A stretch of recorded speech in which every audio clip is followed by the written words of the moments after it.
Hey man, say man, it's the one and only Jamaica man back at it again with a mean quick break 16. Thanking you all for engaging in ISM sports content across the board from football to basketball. If you missed out on the last 4 weeks of Eat Sleep Blitz with Thoughts by Ty, please check out his Instagram at Thoughts by Ty.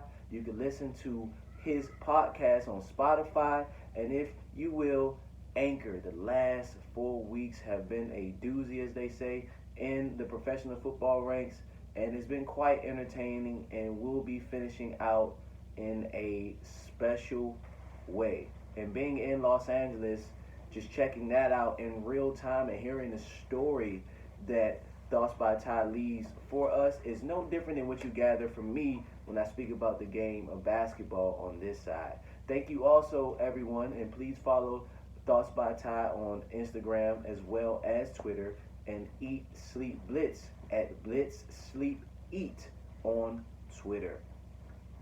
Thank you all for checking out the live stream. Quick Break 15, that was a different way of bringing content to you all. And Quick Break 14, Queens, which is special to me and near and dear to my heart.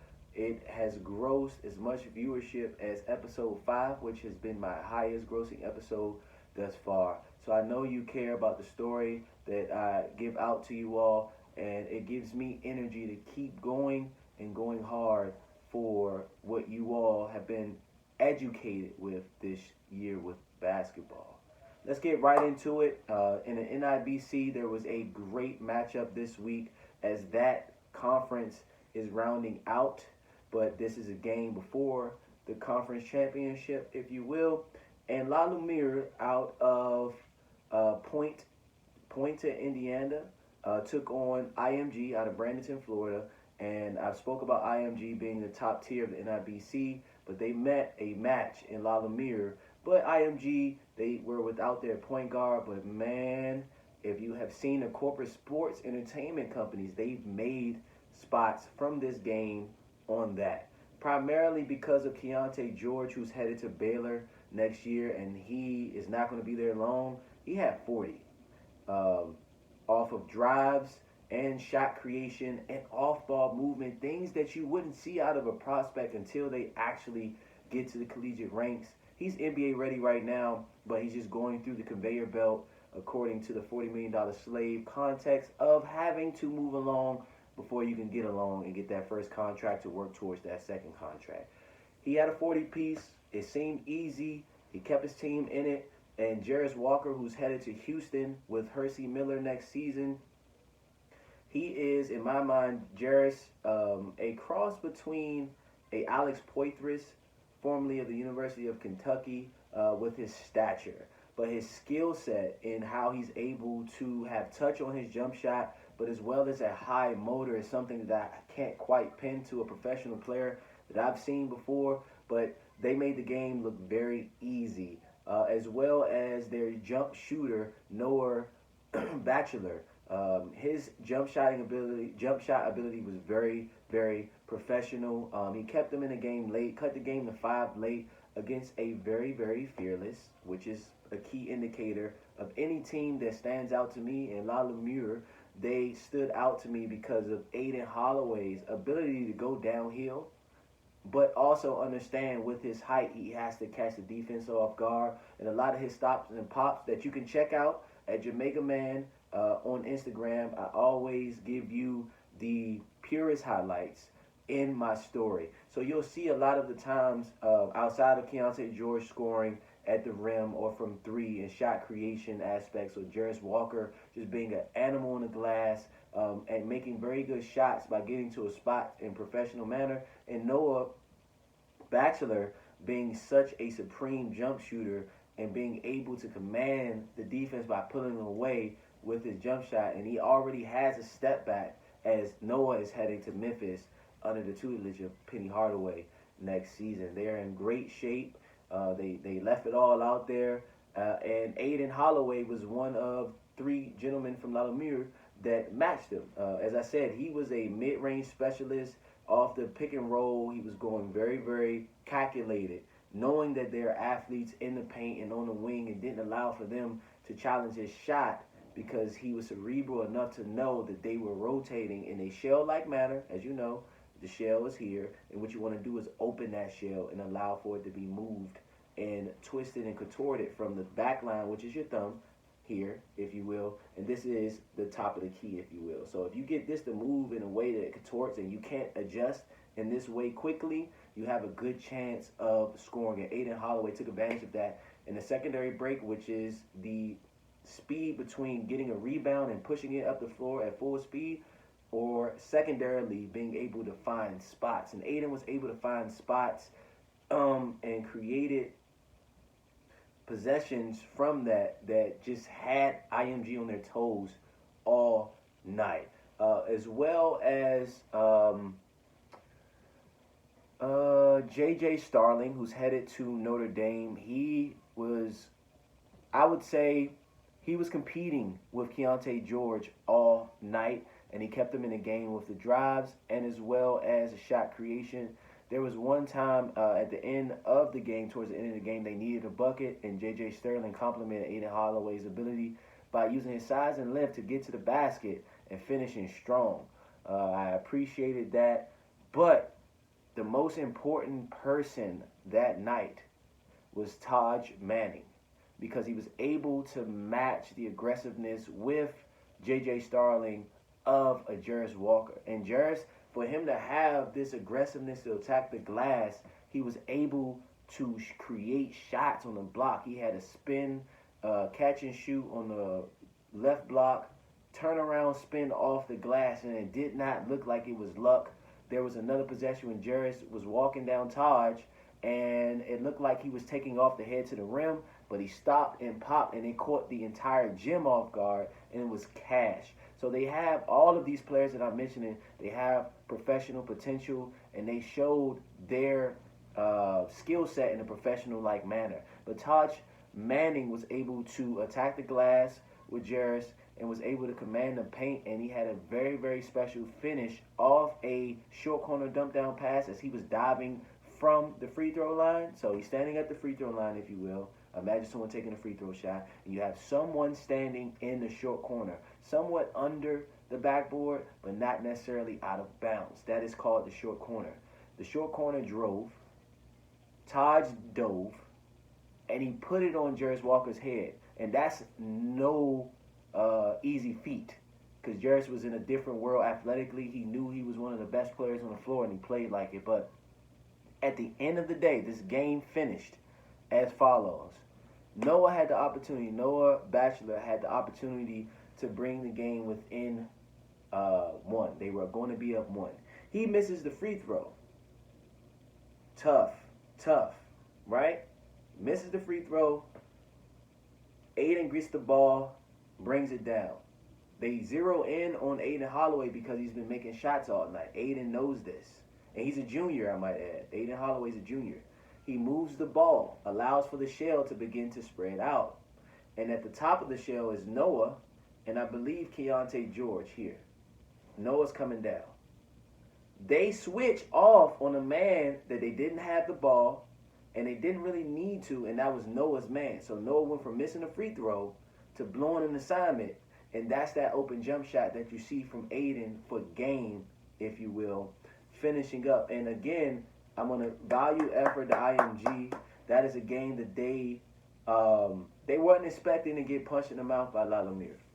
But Lumiere, they adjusted from a very hard-fought season, and it just talks about the parity of the NIBC. Like, I wouldn't even consider that high school basketball, because high school basketball has a lot of talent across the board, but this is the best of the best, and you would not be remiss if you go back and check that out. Lumiere versus IMG Academy. It was one for the ages, and for the record, Keontae George is my favorite prep basketball player, and I haven't had one since Michael Beasley. I'm very excited for him, and as well as all of the other players that I mentioned for the next level. Memphis is going to have great talent. Houston's going to be pretty good. They have some talent coming in. Memphis is already good. They're going to be even better with Noah. And Taj Manning, ironically, is going to where my favorite high school basketball player of all time played. and Michael Beasley in Kansas State. So congratulations to you all. In theory, when it comes to the overall aspect of the game, although they're playing for something, this is exhibition compared to what they're preparing to become prospects for, the National Basketball Association and the NCAA. So thank you all, IMG and Lumiere, for a great game. And Aiden Holloway, way to knock it down. Noah, continue to lock in the gym. Taj, keep showing everybody what you're capable of. Jairus, man, 8 months next year. You're out of there. You're pro. You're pro. Keontae, you already know that. And you're going to Baylor where you're going to learn how to be a dog even more so than you already are in that culture. Man, I might have to get the jersey. I ain't going to lie. Not going to lie. Moving forward, we're going to touch bases on my prospects in women basketball. Now, of course, when you deal with matriarchs, you have to take your time. You do not rush anything, and you allow for matriarchs to understand how important they are to this climate, right? So if you notice with South Carolina, I always talk about Aliyah Boston and her footwork and how she is pseudo Tim Duncan, pseudo Christy Tolliver out of the University of Maryland and formerly of the Mystics. Well, I found the #1 prospect out of women's college basketball, and she declared this week in Aliyah Boston. If she declares as well, I think they're the two best players coming out this year into the WNBA. Her name is Charli Collier out of the University of Texas. Ironically, at the University of Texas, she wears 35. If you know who wore 35 in Texas, 2007, if you will, and Kevin Durant, it makes sense when you watch her game tape. She's a do-it-all forward with the ability to guard in the paint, as well as the ability to play, make, and orchestrate from the perimeter offensively, and she's not thinking about anything. She's unconscious with the rock, supreme jump shooter, supreme ball handler, and indeed, she is the best matriarch in women's college basketball. You have to check her out. Her name is Charli Collier of the University of Texas, number 35 for the University of Texas. The only person that I can mention in the same conversation as her is Aliyah Boston, because Aliyah doesn't necessarily play the same way, but they have the same stature and they contribute to the game impactfully in the same way. Moving forward, we're going into men's college basketball and as well as the prospect aspect, because there weren't necessarily games that I wanted to talk about, but there are players that stood out to me as well on the men's side. Chet, I see you. You saw what I posted in the Instagram story this week on my art gallery, as I like to say it. I see you. You're getting stronger. The game is getting easier, if you will, and you're actually able to show your IQ. The play that I tagged you in was important to me because that was something that many people are holding against you. Your lack there of strength and dexterity, which you've always had. I saw the tape that you had when you were at Curry Camp, and you put stuff in a blender. You know you did, but you didn't allow for it to get to your head, and you stayed down, and I love your motor. You are definitely top 3, and I respect the other 2 guys that they have in a conversation more than ever, because it's getting close to March, and it's going to put up a shut-up time for you all and as well as the matriarchs. But I am very, very happy of your development. No one can contest your jump shot. You dribble in a way that does not waste the possession. This week I was also scouting Walker Kessler, and he has some potential to be a front court threat at some point. They had a very valuable win this week as well in their blowout win to Alabama. But I feel like despite Walker's hands and feet being professional, he's still a little immobile, whereas with you, Chet, you have the ability to be mobile from the post and as well as from the perimeter, and that's something, if I'm Portland, I'm strongly considering if we are able to be in that conversation, if not making something happen to go up and get you. Outside of you, there is a gentleman that plays for Baylor, and I won't touch on him right now. We need to scout. Number 1 for Baylor is what I would say. And he has just as much potential because you guys have to have two-way ability. And I'm seeing your frame. You don't look the same way that you did going in day 1.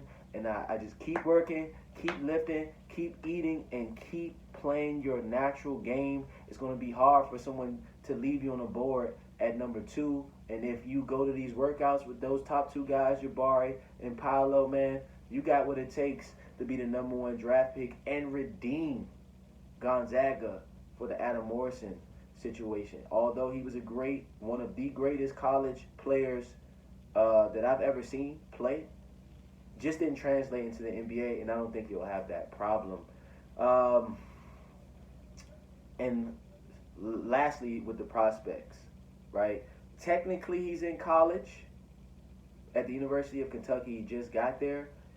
But Shaden Sharp, my friend, I understand that you want to show us what you have. But at your university right now, Enes Freedom was in the same boat. He signed early, got there, but he also took money, which is not a problem for you. If you want to get that NIL money next season, cool. I guarantee you it won't take from the money that you'll make if you declare this year. It's not going to hurt you, bro. You're top 6, 7 right now. And watching the Hoop Intellect, shout out to Hoop Intellect, a.k.a. Keandre. If you haven't checked out his big board, 3.0, you're slipping. You are slipping. And in his video, he has Shaden Sharp as not being ranked, but he put him from about, I want to say he was like technically 6th, and he hasn't played a minute of college basketball, and his high school tape jumps out more than a lot of the prospects that he showed in his video. I have about, I want to say a healthy 20 guys that I have that I'm going to rank at some point and bring that out to you all. But Shaden Sharp is a name that you need to pay attention to, either during this draft process, if he comes out, which has been on record, he will be returning to Kentucky, but we'll see when the season is over how he feels. But I can imagine Ty with Shaden Sharp right now. My goodness. And Hoop Intellect, I love the Tyrese Halliburton comparison to Ty.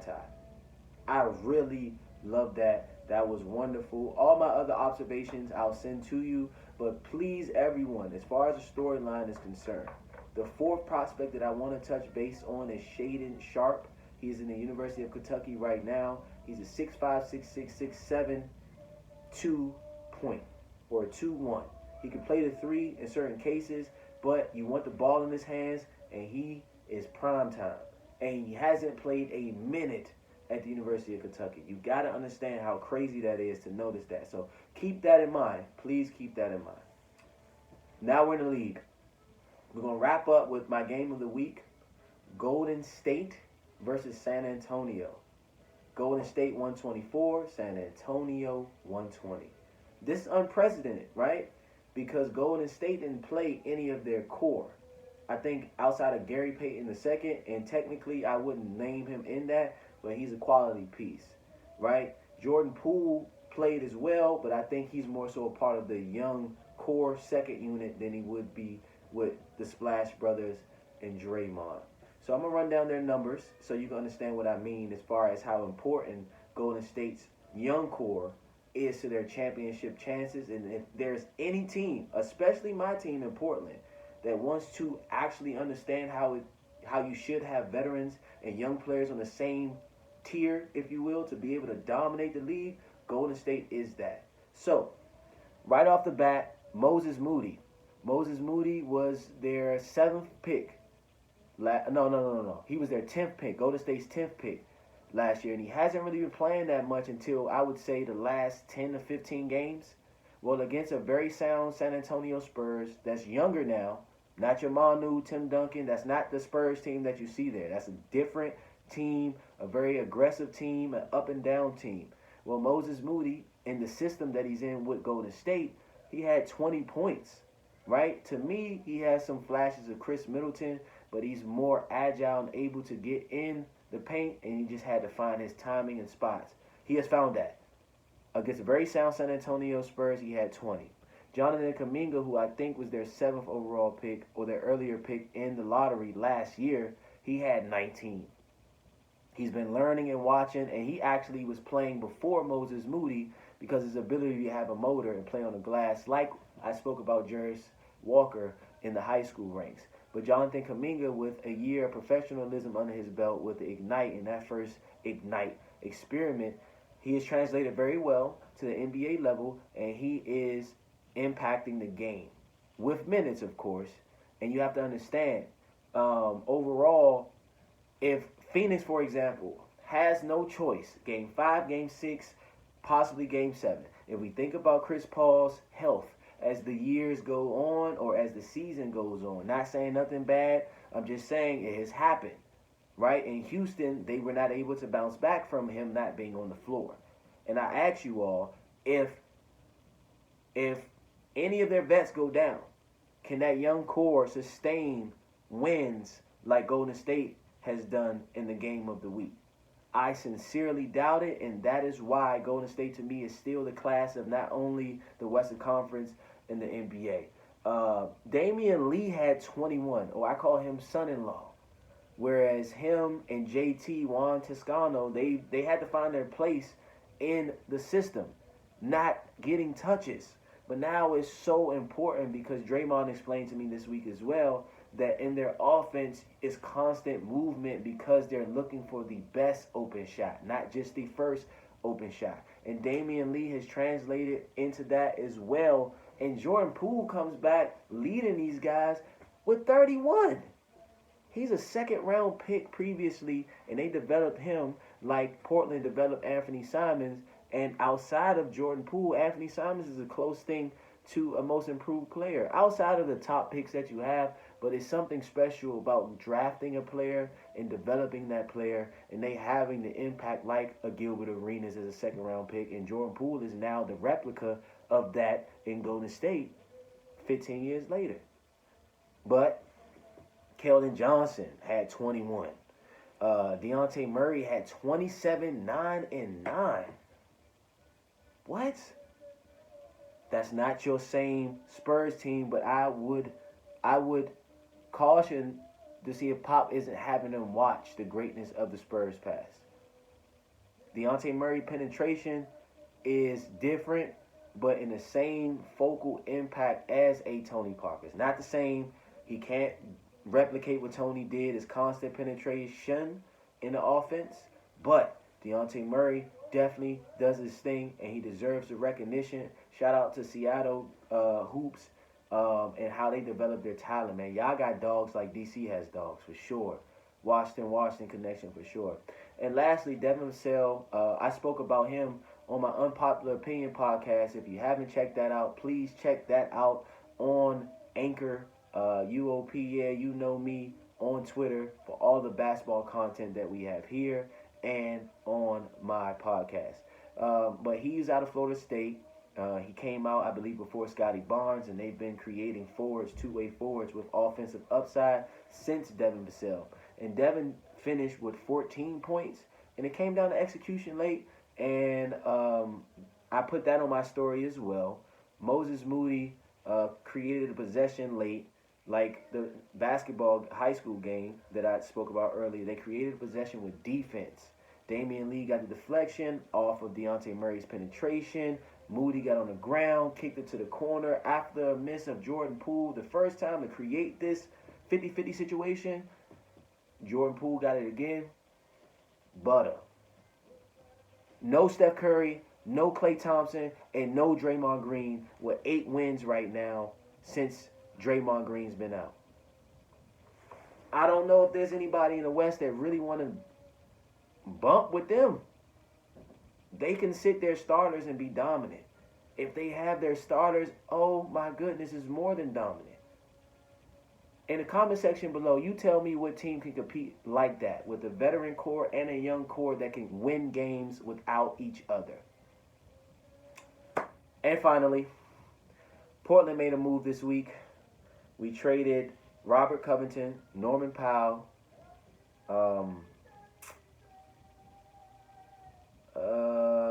I'm not sure who else, but we got back Eric Bledsoe, Keon Johnson, the 21st pick from the Clippers, Justice Winslow, formerly of Duke and formerly of Miami. That's where you probably last saw him having impactful minutes. And the 2025 second round pick from the Detroit Pistons. The Portland fan base, we're not feeling it, and it's okay that we start with that. Jody Allen, relative of the late, great Mr. Paul Allen, made it clear that we wanted to cut budgets. Blazers Uprise told me this week that we could have traded Norman Powell and received a trade player exemption, which is basically I trade you as a player with this clause in the NBA that allows for me to send you to a team and you don't have to receive the cap hit of this person's salary. New Orleans were talking to us, and we didn't go that route. I would say, I guess, not wanting to pay any of those assets that would have come back. They specified that Eric Bledsoe is a depreciating asset. He's an $18.9 million guy on salary this year with a partial guaranteed salary of $3.9 going into next year.